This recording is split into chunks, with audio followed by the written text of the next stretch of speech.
something that I've learned over the years as far as playing live shows and stuff.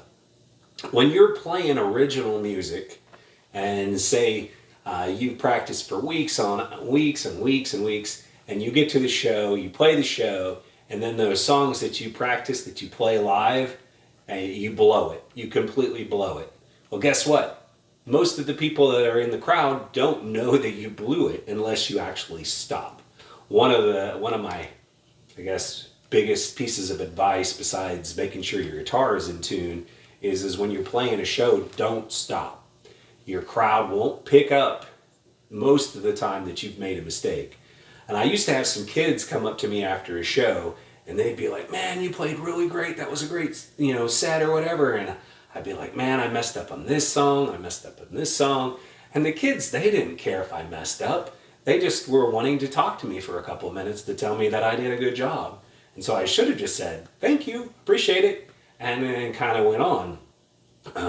But a lot of times I think, obviously, we're our own worst critics. When you look in the mirror and you look at your hair and it's like out of whack, whatever it is, like mine is now, we're our own worst critics. But a lot of times they're not going to know that you didn't play the F sharp major 5 blah blah blah and transition to whatever.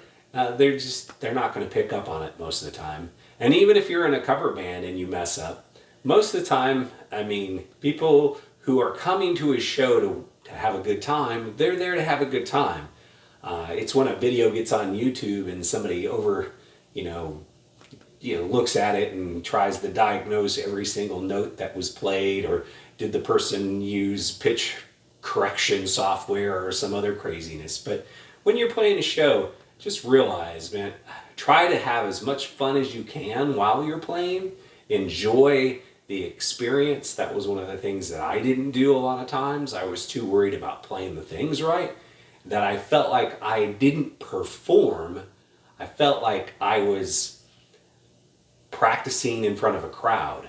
And I think there's a difference when you get to the point where you're performing for the crowd, that you're entertaining the crowd, you're in the experience, not worried about messing things up, which can take you out of the experience. And I think that's something that a crowd will see and feel more so than you make a couple small mistakes or even big mistake during a song. So anyway, don't be too hard on yourself. Enjoy playing, keep playing, and if you have a horrible show, guess what? You can book another and keep on going. So learn from your mistakes, but just, continue having fun, continue growing in your instrument and getting better. All right. Take care. God bless. Bye.